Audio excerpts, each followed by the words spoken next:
იმ დღეს ვისაუბრეთ ძალიან საინტერესო ერთ ასე ვთქვათ ილეთზე. ეკონომიკურ ილეთზე. ძალიან სწორად აღნიშნეთ თქვენ. ის დარგი, რომელიც საქართველოს არ აქვს, და ის დარგი რომ დაიწყოს. დარგები რომ დაიწყოს, უნდა ამ დარგისთვის უნდა ყველაზე სახარბიელო პირობები შეიქმნას და თლიანად უნდა განთავისუფლდეს გადასახადიდან ესეთი დარგები, რომ უყურეთ რა საინტერესო რამეა და საინტერესო რამ თქვა იმ დღეს ბატონმა სოსომ. ასო როგორ გავანთავისუფლოთ რომ იძახიანო, როგორ უნდა განთავისუფლოთ და ისე, რომ ისედაც არაფერს არ იძლევა თუ არ განვითარდება თუ არ არის დარგი და თუ შეიქმნება ხელფას მაინც გასცემს და ხელფასის ანაბარი მაინც შემოგივა. გეთ და რაღაცა პერიოდი რომ არ ექნება, დერეგის გადასახადი არ ექნება, ქონების გადასახადი არ ექნება და ეს ნიშნავს რომ ეხლა რომ ლაპარაკი არის რომ ეს ეგრეთ წოდებულ არაბულ ქალაქებზე რაღაცა 6 მილიონი ნახევარი უნდა 6 მილიარდი ნახევარი უნდა შემოვიდეს, აი ეს ვითომ ეს უბრალოდ ილეთი ასეთი ილეთი კი არ არის, არის სერიოზული, ძალიან სერიოზული ჩვენი კავშირის ეკონომიკური გადაწყვეტილება. ათავისუფლებ მომავალ ესე იგი საწარმოებს ის რომელიც შენ არ აქვს, ამას ათავისუფლებ ყველა კორპორატიული გადასახადისაგან. ეს იმას ნიშნავს, რომ ქვეყანაში დადგება ინვესტიციების ბუმი. ჯერ ესე იგი ჩვენი ადგილობრივი ხალხი, ვისაც აქვს რაღაცა ან ოფშორებში ან აქ ადგილზე და არ იცის საწაიღოს, არის ფოთაშორის ასეთი ძალიან დიდია.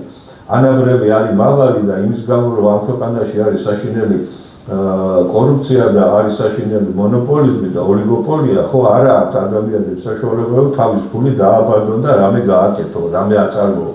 შენ თუ ამას გამოაცხადებ, რომ საერთოდ გადასახადი არ იქნება 20-30 წლის განმავლობაში არაფერს არ გადაიხდის, ხო? ეს იქნება თვითონ საქართველოს მოსახლეობა განახორციელებს მიკროინვესტიციებს. რა თქმა უნდა. მიკროინვესტიციებს და ახალ დარგებს შექმნიან. რა თქმა უნდა. ხო და ეს ნიშნავს რომ უცბად, აი მომენტალურად დაიწყება საქართველოში უზარმაზარი ეკონომიკური აღმავლობა.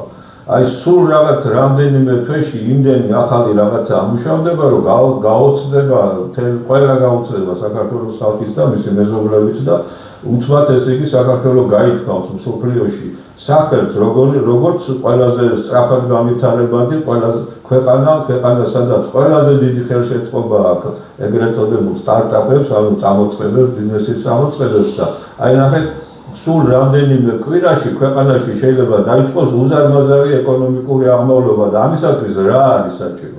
საჭიროა რომ ხელისუფლებაში მოვიდეს გუნდი, რომელსაც ეს ქვეყანა უყვარს და რომელსაც აქვს შესაბამისი განათლება, კომპეტენცია, ცოდნა და სოფლიო გამოცდილებით არის შეიარაღებული, ხო? სამწუხაროდ ასეთი აი ამ ტიპის ხელისუფლება ამ ქვეყანაში არასოდეს არ ყოფილა. და ჩვენ ახლა აგერ მე და ბატონი ზაქარია რო წარმოვიდგინოთ თქვენ გესაუბრებით, ჩვენ ვართ აი ამ ტიპის ჯგუფი, რომელსაც ეს გეგმა ჩვენ გვაქვს. ჩვენ შეგვიძლია ხვალ დავიწყოთ ამისი კეთება, მაგრამ საჭიროა ამისათვის თქვენი მხარდაჭერა.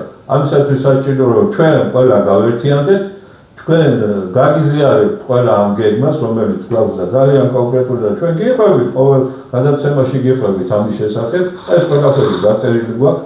ეს არის სრულად ჩამოყალიბებული გეგმა, ქვეყნის გადარჩენისა და აღორძინების გეგმა. და ჩვენ ეს უნდა გამახორციელოთ. სამწუხაროდ ყველა ის ჯგუფი, რომელიც თქვა სხვა ეთერებში ჩანს, ყველა აკრიტიკებს თქვა წარსულ ხელისუფლებას, ახალ ხელისუფლებას, საერთოდ პოლიტიკოსებს, მაგრამ კაციშვილი არ ლაპარაკობს და ვერ ლაპარაკობს იმის შესახებ, თუ როგორი უნდა იყოს ახალი ხელისუფლება და როგორ უნდა გადაარჩინოს და გააძლიეროს და გაამდიდროს ჩვენი ხალხი ახალმა ხელისუფლებამ და ახალმა პოლიტიკურმა ჯგუფმა. ჩვენ ვართ ესეთი ხალხი და ჩვენ გვაქვს ამისი პრეტენზია და ჩვენ ამის გეგმა გვაქვს. გაიხარეთ.